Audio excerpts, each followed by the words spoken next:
stuff that happens in your own life, the results you get from actually appealing. I don't think it's any secret. I am flawed in the fact that I am by nature born an alcoholic. I did alcohol. At 69, Mel Gibson has finally broken his long silence, and his recent revelation has left many stunned.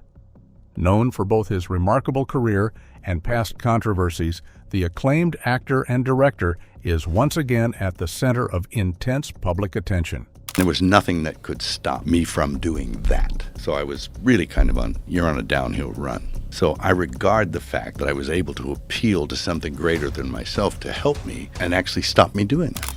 This time, however, the situation appears far more serious, with rumors circulating about potentially career-ending implications.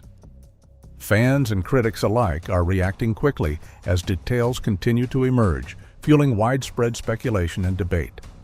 What exactly did Gibson reveal, and why is it causing such a stir now? Stay with us as we delve deeper into this shocking development and uncover the truth behind the headlines that no one saw coming. Rise of a global screen icon. Mel Gibson was born in 1956 in Peekskill, New York, the sixth of 11 children in a devout Catholic family. His father, Hutton Gibson, was a World War II veteran and writer, while his mother, Anne Gibson, came from Ireland. In the late 1960s, a legal settlement following his father's injury gave the family the financial means to relocate. In 1968, at just 12 years old, he moved with his family to Sydney, Australia, in search of stability and new opportunities. Adjusting to life in a new country was not easy. He had to adapt to a different culture, environment, and education system. He attended St. Leo's Catholic College and later Asquith Boys High School. During his early years, acting was not something he seriously considered. His path changed unexpectedly when his sisters submitted an application on his behalf to the National Institute of Dramatic Art without his knowledge. That decision proved life-changing. He was accepted into NIDA, where he began formal training in acting. Immersed in a demanding environment, he developed discipline and refined his craft. Performing in classical productions, including Shakespearean works, helped him build emotional depth and stage presence. These experiences would later serve as the foundation for his work in film. After graduating in 1977, he began pursuing professional acting roles. His film debut came with a small part in Summer City, a modest production that introduced him to on-screen acting. That same year, he joined the State Theatre Company of South Australia, performing in various stage productions. His theatre work earned him recognition and helped establish his reputation within the Australian entertainment industry. At the same time, he appeared in minor television roles, steadily building experience. In 1979, his career reached a turning point when he was cast in the lead role of Mad Max. Portraying Max Rokitansky, a hardened survivor in a dystopian future, he delivered a performance that captured attention worldwide. His ability to convey intensity with minimal dialogue made him stand out as a compelling screen presence. Despite its relatively small budget, the film became a major success, particularly in Australia and Europe. It transformed him from a rising actor into a recognized talent. That same year, he starred in Tim, taking on a dramatically different role as a mentally challenged young man. This performance highlighted his range and proved he was capable of more than action roles. His work in Tim earned critical acclaim, including an award from the Australian Film Institute for Best Actor. The contrast between his performances helped him avoid being typecast, opening doors to more diverse opportunities. As the 1980s began, his career continued to gain strength. He reprised his iconic role in Mad Max 2, The Road Warrior, a sequel that expanded on the original success with more action and scale. The film gained international popularity, significantly increasing his global recognition. As Hollywood began to take notice, he moved closer to establishing an international career. Before fully transitioning, he starred in Gallipoli, a war drama that explored the experiences of Australian soldiers during World War I. His performance added further depth to his portfolio, showcasing emotional vulnerability and dramatic strength. With his growing reputation, he entered Hollywood in 1984 with a role in The River, alongside Sissy Spacek. Although the film did not achieve major commercial success, it allowed him to gain experience within the American film industry. Around the same time, he appeared in The Bounty, working with established actors and further refining his skills. In 1985, he returned once again to his most famous role in Mad Max Beyond Thunderdome. This installment featured a larger budget and more elaborate production. While critical reception was mixed compared to earlier films, it performed well commercially. By this stage, the Mad Max series had firmly established him as an international star. As he continued building his Hollywood career, his reputation as a leading man grew steadily. He demonstrated a rare ability to balance physically demanding roles with emotionally complex characters. This versatility made him one of the most sought-after actors of his era. His journey from a young immigrant adapting to life in Australia to a global film star reflected both persistence and dedication. Each role he accepted contributed to shaping his identity as an actor. He consistently sought out projects that challenged him, allowing him to grow professionally.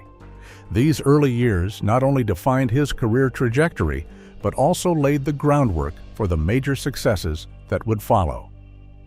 Ascent to Hollywood greatness. Mel Gibson reached a major turning point in 1987 when he starred as Martin Riggs in Lethal Weapon.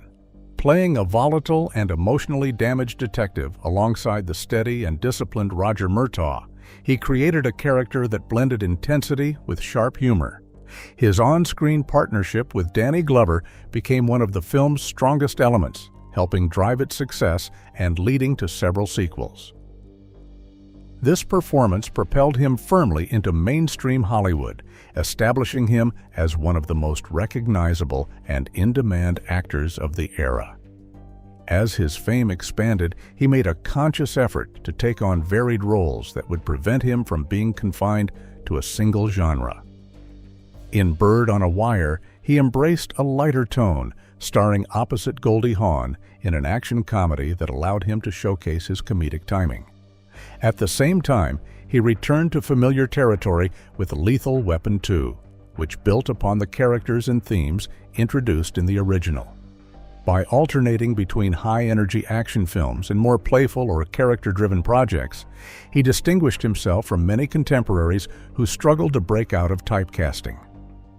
Entering the early 1990s, he began to pursue more dramatic and ambitious roles that challenged audience expectations. His portrayal in Hamlet marked a notable shift as he took on the complexities of Shakespearean performance. Critics who had primarily associated him with action films were surprised by the emotional depth and sincerity he brought to the role. He continued exploring diverse material with Forever Young, a romantic drama, and Maverick, a Western comedy that highlighted his charisma and wit. Each of these performances reinforced his versatility, making his career difficult to predict. Even as he expanded into new genres, he did not abandon the action roles that had helped establish his reputation. Lethal Weapon 3 proved that audiences still embraced his signature blend of humor and intensity. The film achieved strong box office success, further cementing his status as a leading figure in Hollywood. However, rather than relying solely on acting, he began to explore opportunities behind the camera, seeking greater creative control. His directorial breakthrough came with Braveheart, an ambitious historical epic in which he also played the lead role.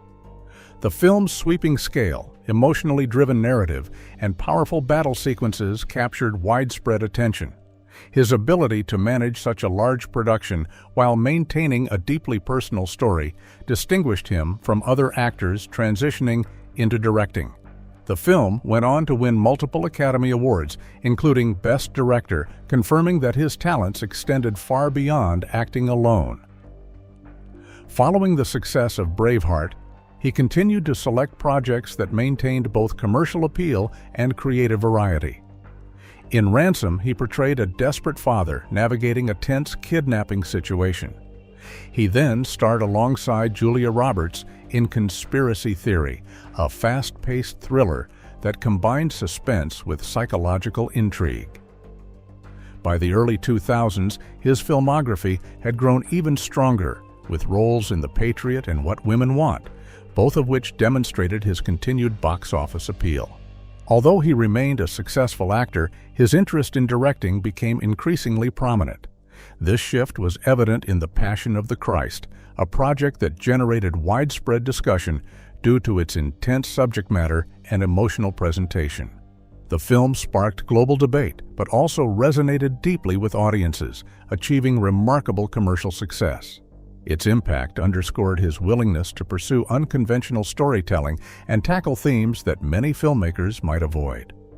Continuing this pattern of bold creative decisions, he directed Apocalypto, a visually striking film set during the decline of the Mayan civilization. By choosing to use indigenous languages and focusing on historical authenticity, he demonstrated a commitment to immersive storytelling. The film's gripping narrative and detailed world-building further strengthened his reputation as a filmmaker willing to take significant risks in pursuit of originality. Throughout his career, unpredictability became one of his defining qualities.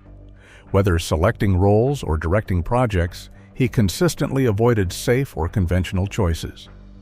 His ability to shift between genres, from action and comedy to drama and historical epics, ensured that his work remained engaging and diverse. This adaptability allowed him to maintain relevance in an industry that often demands reinvention. While his presence on screen continued to captivate audiences, his achievements behind the camera solidified his standing as a multifaceted figure in Hollywood. His journey from early success in Australian cinema to international stardom reflected both talent and determination. He demonstrated a willingness to evolve, embracing new challenges that expanded his creative influence. Despite his professional accomplishments, his personal life often attracted significant attention, marked by both successes and difficulties. These experiences, while separate from his artistic work, contributed to the public perception of him as a complex and sometimes controversial figure. Nevertheless, his career remains a testament to ambition, resilience, and a persistent drive to explore new creative horizons, ensuring his lasting impact on the film industry. Turbulence and trials in his private life. Mel Gibson met Robin Denise Moore in 1977 while working in Adelaide.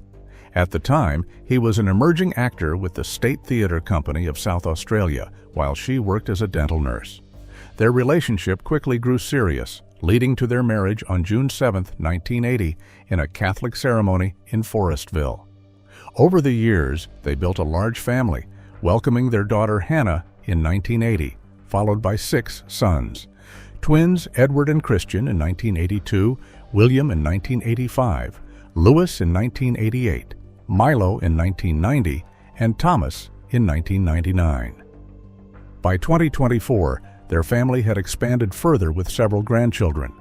While his professional career flourished, his personal life became increasingly complicated.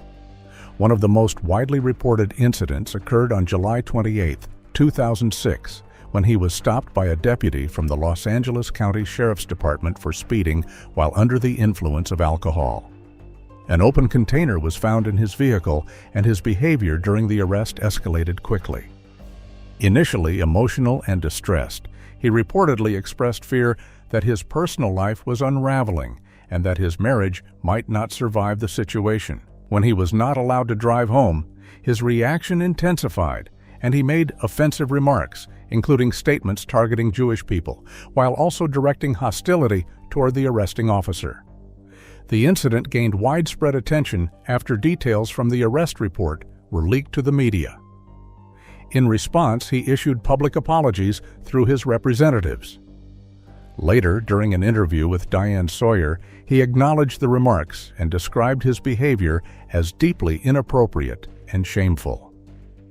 He characterized the incident as a moment of extreme personal instability and expressed regret for his actions. In an effort to address underlying issues, he sought guidance and entered a rehabilitation program to confront his struggle with alcohol dependence. However, the consequences of the incident extended beyond public criticism. Shortly after the arrest, he and Robin separated, bringing an end to more than 2 decades of marriage. He later confirmed that their relationship effectively ended immediately following the arrest. On April 13, 2009, Robin formally filed for divorce, citing irreconcilable differences. Around that same period, media attention intensified when photographs emerged of him with Oksana Grigorieva, a Russian musician and songwriter with whom he had been involved for about a year. This development further fueled speculation about the breakdown of his marriage and his increasingly scrutinized personal life. After extended legal proceedings, the divorce was finalized on December 23, 2011. The settlement became one of the most notable in Hollywood, reportedly exceeding hundreds of millions of dollars. Because there was no prenuptial agreement, the division of assets followed California community property law, entitling Robin to a significant portion of his earnings accumulated during their marriage. As his marriage came to a close, his relationship with Grigorieva became more visible to the public. In a 2010 interview, she described the early stages of their relationship, noting that she had been cautious initially. According to her, she agreed to pursue the relationship only after learning that he had already been separated from his wife for a considerable period. She also described his expressions of affection, including writing poetry that reflected a creative and thoughtful side of his personality. Their relationship became publicly official in April 2009, when they appeared together at a red carpet event. Later that year, on October 30, 2009, they welcomed a daughter, Lucia. However, the relationship soon began to deteriorate. By April 2010, the couple had separated, and tensions escalated rapidly. In June 2010, Grigorieva filed for a restraining order, seeking protection for herself and their child. The order was later modified to allow limited contact between him and his daughter. Shortly afterward, he filed a restraining order of his own. The situation intensified in July 2010 when audio recordings of a heated phone conversation between the two were leaked publicly. In the recordings, he was heard making highly offensive and threatening remarks. The release of these recordings led to widespread public backlash and condemnation. Reports from outlets such as CNN confirmed that Grigorieva acknowledged the authenticity of the voices in the recordings. Following the release of the tapes, legal and professional consequences quickly followed. A restraining order limited his contact with both Grigorieva and their daughter, while authorities from the Los Angeles County Sheriff's Department initiated an investigation into allegations of domestic violence. On July 9, 2010, the controversy escalated further as more recordings surfaced online. That same day, his agency, William Morris Endeavor, ended its professional relationship with him. The legal dispute eventually concluded when he entered a no-contest plea to a misdemeanor battery charge. While this brought the legal case to a close, the impact on his career was significant. The controversy led to a period of professional isolation, with many studios and industry figures distancing themselves from him. Several projects associated with him were delayed or canceled, and his presence in major productions diminished for years. Despite attempts to rebuild his reputation, the effects of these events persisted. For a long time, he avoided discussing the controversy publicly, choosing instead to remain largely silent. The combination of personal struggles and public scrutiny created a lasting impact on both his image and career trajectory. In 2011, he eventually addressed the situation, marking the first time he spoke openly about the events after years of silence. His remarks signaled an effort to move forward and confront the consequences of his past actions, though the shadow of the controversy continued to shape public perception of him for years afterward. Unraveling the real story behind the controversy. Mel Gibson publicly addressed the controversy surrounding the leaked recordings, firmly denying that he had ever treated anyone unfairly based on gender, race, or religion.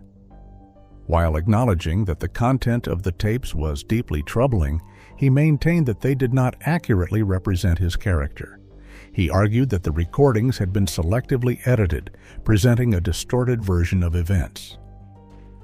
According to him, the audio captured a highly emotional argument during a difficult personal period when he was attempting to separate himself from what he described as a toxic relationship. He emphasized that the statements heard in the recordings reflected a single moment of anger rather than a pattern of behavior.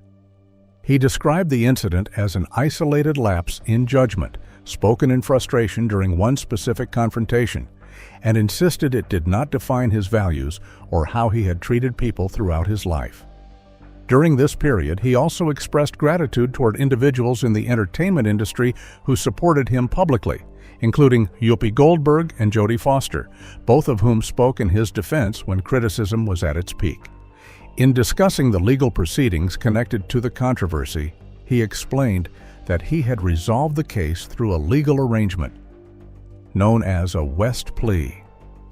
This type of plea allowed him to maintain his claim of innocence while accepting the legal outcome.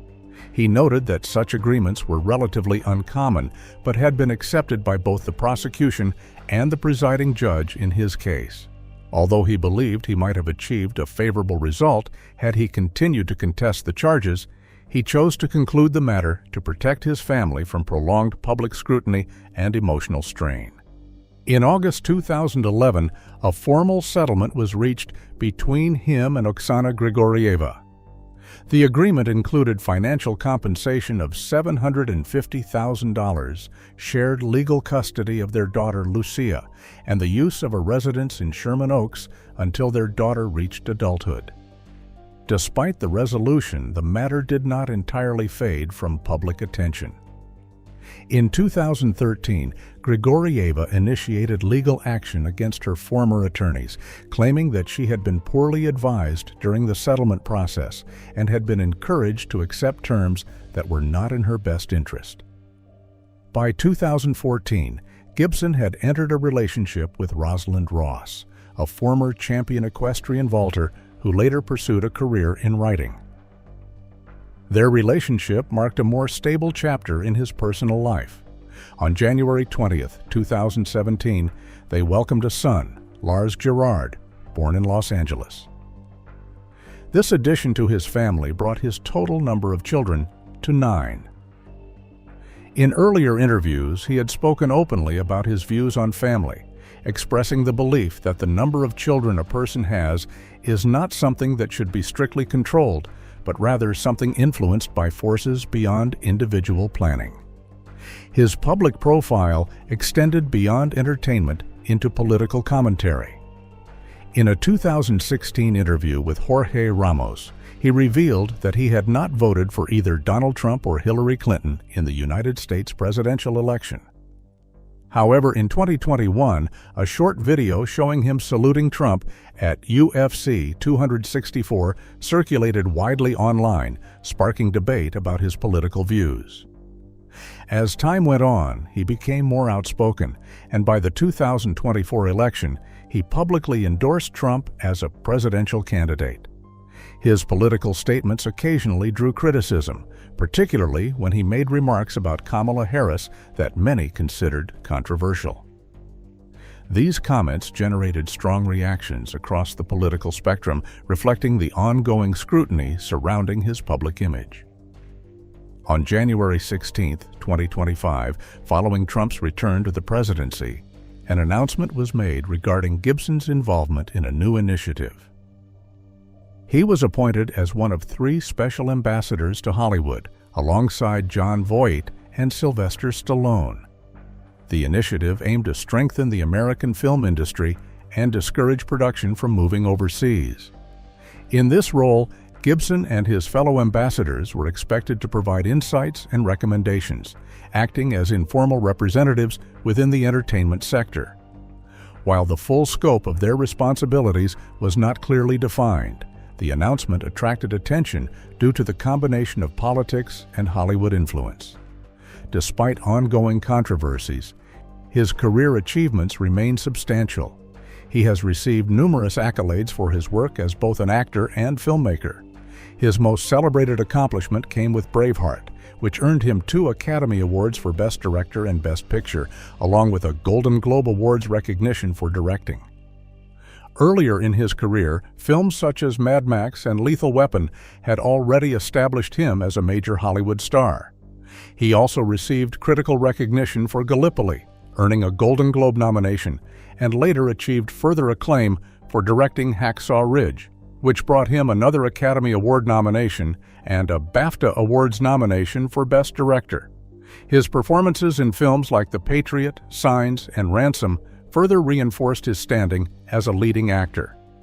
One of his most ambitious directorial projects, The Passion of the Christ, received multiple Academy Award nominations and became one of the highest-grossing R-rated films ever released. In addition to mainstream recognition, he has been honored with international awards, including the Outstanding Contribution to World Cinema Award at the Karlovy Vary International Film Festival, highlighting his global influence. Throughout his career, he has also taken principled stands. In 1995, he declined the Chevalier des Arts et Lettres in protest of France's nuclear testing policies in the South Pacific. 2 years later, on July 25, 1997, he was named an honorary officer of the Order of Australia for his contributions to Australian cinema. In 2008, he received further recognition at the Irish Film and Television Awards for his impact on global filmmaking. However, not all recognition has been positive. He received a Golden Raspberry Awards for Worst Supporting Actor for his role in Daddy's Home 2, and was nominated for similar awards for performances in The Expendables 3 and Dangerous. His career reflects a complex mix of critical acclaim, commercial success, controversy, and resilience. While his achievements in film have cemented his legacy, the challenges and public scrutiny he has faced continue to shape how he is perceived. Ultimately, his story remains one of both remarkable accomplishment and ongoing debate, illustrating the complicated nature of fame and personal accountability. Reflection on life and belief. In a recent episode of the Joe Rogan Experience released on January 10, 2025, Mel Gibson joined Joe Rogan for a deeply personal and wide-ranging discussion. They explored topics such as health, happiness, natural disasters, politics, spirituality, and storytelling, offering insight into Gibson's perspective. He spoke openly about living with scoliosis, describing the challenges of chronic pain and physical limitations. He explained how it shaped his daily life, his cautious approach to treatment, and his belief in the importance of spinal health and overall bodily balance. This discussion naturally expanded into a broader reflection on health and well-being. He spoke about the value of holistic approaches, suggesting that understanding the body as an integrated system can lead to more effective care. Rather than focusing solely on isolated symptoms, he advocated for a more comprehensive view of physical health, one that considers lifestyle, awareness, and long-term balance. These ideas set the stage for a deeper philosophical exploration of how individuals experience life and interpret personal challenges. The conversation then shifted toward the concept of happiness. He questioned society's fixation on achieving constant happiness, arguing that such expectations are unrealistic and potentially harmful. In his view, a meaningful life includes experiencing a full range of emotions, including discomfort, sadness, and struggle. He suggested that these experiences contribute to personal growth and self-understanding, shaping a more authentic perspective on life. According to him, the pursuit of uninterrupted happiness can lead to a shallow existence, distancing people from genuine emotional depth. He also reflected on how media and cultural narratives often portray happiness as a permanent state, creating unrealistic standards. Instead, he proposed that true contentment is something that develops internally, often found in moments of gratitude, reflection, and acceptance. By embracing both positive and negative experiences, individuals can cultivate a more balanced and realistic sense of fulfillment. This perspective highlighted the importance of self-awareness and the acceptance of life's natural fluctuations. During the discussion, he recounted his personal experience with devastating wildfires in California. While he was away, his son informed him that his neighborhood in Malibu had been overtaken by flames. Upon returning, he discovered that his home, where he had lived for over a decade, had been completely destroyed. He described the loss as both emotional and overwhelming, noting that many irreplaceable personal items, including photographs and important documents, were lost in the fire. Despite the devastation, he expressed gratitude that his family remained safe. He emphasized that while material possessions can hold sentimental value, they are ultimately replaceable compared to the well-being of loved ones. This experience led him to comment on broader issues, including his criticism of local leadership, particularly Gavin Newsom. He voiced frustration over what he viewed as insufficient forest management and a lack of effective preventative measures, suggesting that better planning could have reduced the severity of such disasters. The discussion then shifted to deeper philosophical and spiritual themes. Mel Gibson spoke about his belief in the coexistence of positive and negative forces, suggesting that human behavior is shaped by an ongoing tension between good and evil. He emphasized that recognizing this duality is key to understanding human nature and making thoughtful decisions. Alongside Joe Rogan, he also criticized how people are often labeled as purely heroes or villains, arguing that true understanding comes from examining motivations and circumstances, which can foster greater empathy and a more balanced view of morality. Faith played a significant role in his reflections as well. Raised in a Catholic environment, he described himself as deeply committed to his beliefs.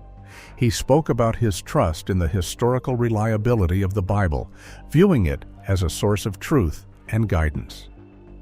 He pointed to the willingness of early followers to endure persecution as evidence of their conviction, interpreting this as a testament to the strength of their beliefs. When discussing the origins of life, he expressed skepticism toward evolutionary explanations, suggesting that the complexity of the universe implies the presence of a higher intelligence.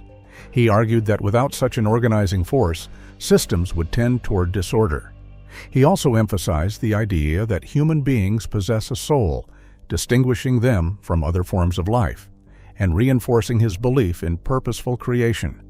This exchange opened a broader dialogue about the relationship between science and faith, highlighting differing interpretations of existence. Another central theme of the conversation was his passion for storytelling. He described filmmaking as a powerful medium for exploring profound truths and evoking emotional responses. Reflecting on his work in The Passion of the Christ and Apocalypto, he emphasized the importance of authenticity and emotional resonance. He explained that his goal as a filmmaker is to create stories that connect with audiences on a deeper level, often addressing universal themes of struggle, faith, and redemption. He discussed an upcoming film about Christ's resurrection, aiming to balance accuracy with emotional impact for modern audiences. Mel Gibson emphasized exploring its human side. Overall, his reflections blended experience, philosophy, and ambition, showing a thoughtful willingness to address complex topics shaped by both struggles and success. If you enjoyed this video, don't forget to like and subscribe to the channel for more content like this. Your support helps us continue creating in-depth stories, insights, and discussions you won't want to miss. Also, be sure to click on the next video appearing on your screen to keep watching and dive even deeper into topics that matter to you. Turn on notifications so you never miss an upload, and feel free to share your thoughts in the comments below. Thanks for watching, and we'll see you in the next video.